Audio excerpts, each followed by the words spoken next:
قومی cricket team کا world cup میں شرکت کا یہ معاملہ ہے۔ وزیراعظم شہباز شریف نے بھارت میں کرکٹ ورلڈ کپ میں شرکت سے متعلق ہائی پروفائل کمیٹی قائم کر دی ہے۔ کمیٹی کے سربراہ وزیر خارجہ بلاول بھٹو زرداری ہوں گے۔ ہائی پروفائل کمیٹی پاکستان کے ورلڈ کپ میں شرکت کے بارے میں فیصلہ کرے گی۔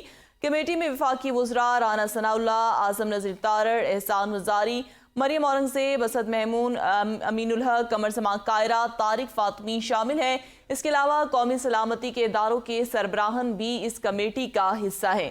سیکرٹری خارجہ بھی ہائی پروفائل کمیٹی کا حصہ بنایا گیا ہے۔ ذرائع کے مطابق کمیٹی بھارت میں ورلڈ کپ سے متعلق تمام امور پر سفارشات مرتب کرے گی۔ کمیٹی کی سفارشات کی روشنی میں ورلڈ کپ میں شرکت کا فیصلہ کیا جائے گا۔ حتمی سفارشات منظوری کے لیے وزیراعظم کو بھجوائی جائے گی۔ واضح رہے کہ پاکستان کرکٹ بورڈ نے قومی ٹیم کے ورلڈ کپ میں شرکت حکومتی اجازت سے مشروط رکھی ہے۔ کرکٹ ورلڈ کپ 5 اکتوبر سے بھارت میں شروع ہوگا۔ پاک بھارت ٹاکرا 15 اکتوبر کو احمد آباد میں ہوگا۔